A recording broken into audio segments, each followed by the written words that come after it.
Assalamualaikum warahmatullahi wabarakatuh.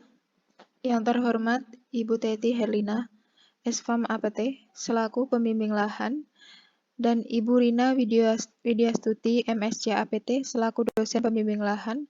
Perkenalkan, kami dari kelompok 18 yang beranggotakan Anissa Rahma, Opi Indrajaya Ningtyas, Safia Maski Rofiah, Septia Rasita, dan Tri Puspasari akan mempresentasikan laporan PKL kelompok kami di Apotek UAD. Bab 1. Pembangunan kesehatan merupakan salah satu wujud dalam pembangunan nasional yang bertujuan untuk memajukan kesejahteraan umum. Oleh karena itu, untuk meningkatkan dan memelihara kesehatan masyarakat harus didukung oleh fasilitas atau sarana pelayanan kesehatan yang memadai. Pelayanan kefarmasian adalah suatu pelayanan langsung dan bertanggung jawab kepada pasien yang berkaitan dengan sediaan farmasi. Kegiatan praktik kerja lapangan atau yang sering disebut PKL di Apotek UAD merupakan kegiatan pelatihan bagi mahasiswa Prodi Farmasi Politeknik Kesehatan Bakti Setia Indonesia Yogyakarta untuk menerapkan ilmu yang telah didapat dan memberi pengalaman pada mahasiswa itu sendiri. Diharapkan dengan adanya PKL, mahasiswa dapat mengetahui kegiatan pengelola obat yang ada di Apotek UAD. Tujuan dari PKL adalah menerapkan dan mengembangkan antara teori yang telah didapat selama pendidikan dengan kenyataan yang ada di lapangan. Kedua, memahami peran ahli media farmasi di apotek dalam pelayanan. Ketiga, mengamati dan mempelajari kegiatan kefarmasian dalam sistem manajemen pengelolaan perbekalan farmasi dan pelayanan apotek obat di apotek. Manfaat bagi apotek, bagi mahasiswa, dan bagi masyarakat. Bab 2. Apotek adalah sarana pelayanan kefarmasian, tempat dilakukan praktek kefarmasian oleh apoteker. Sedangkan apoteker adalah sarjana farmasi yang telah lulus sebagai apoteker dan telah mengucapkan sumpah jabatan apoteker. Tenaga teknik kefarmasian adalah yang membantu apoteker dalam menjalankan pekerjaan kefarmasian. Standar pelayanan kefarmasian di apotek meliputi perencanaan, pengadaan, penerimaan, penyimpanan, pemusnahan, pengendalian, serta pencatatan dan pelaporan. Pelayanan farmasi klinik meliputi pengkajian dan pelayanan resep, dispensing, pelayanan informasi obat, konseling, pelayanan kefarmasian di rumah, pemantauan terapi obat, dan monitoring efek samping obat. Sumber daya kefarmasian terdiri dari dua, sumber daya manusia dan sarana dan prasarana. Visi Apotek UAD adalah menjadi apotek yang berorientasi pada pasien melalui pelayanan prima, menjadi apotek jaringan yang mampu bersaing melalui pengelolaan bisnis yang profesional, menjadi apotek pendidikan bagi calon apoteker Fakultas Farmasi UAD. Misi dari Apotek UAD tersebut adalah menjadi apotek jaringan yang memiliki apotek di beberapa daerah.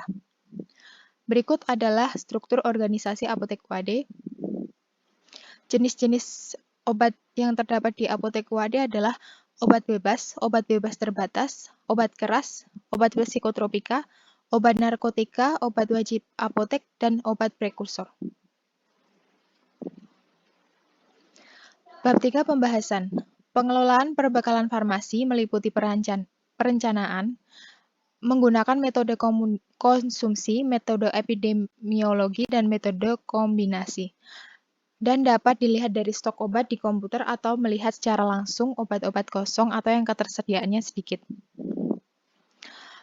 Kedua, pengadaan. Pengadaan obat merupakan suatu proses pengumpulan dalam rangka menyediakan obat dan alat kesehatan untuk memenuhi kebutuhan pelayanan di apotek. Pengadaan obat di Apotek UAD dilakukan berdasarkan perencanaan yang telah dibuat. Ketiga, pemesanan. Pemesanan biasanya didasarkan pada daftar stok komputer dan buku defekta, yaitu buku yang mencatat barang yang habis dan barang yang akan dipesan. Keempat, penerimaan. Penerimaan merupakan kegiatan dalam menerima perbekalan farmasi yang disertai dari unit-unit pengelola yang lebih tinggi atau PBF kepada unit di bawahnya atau apotek. Kelima, penyimpanan. merupakan suatu proses penataan perbekalan farmasi yang bertujuan untuk menjamin keamanan dan stabilitas perbekalan farmasi sehingga dapat menghindari terjadinya kerusakan akibat penyimpanan yang tidak tepat.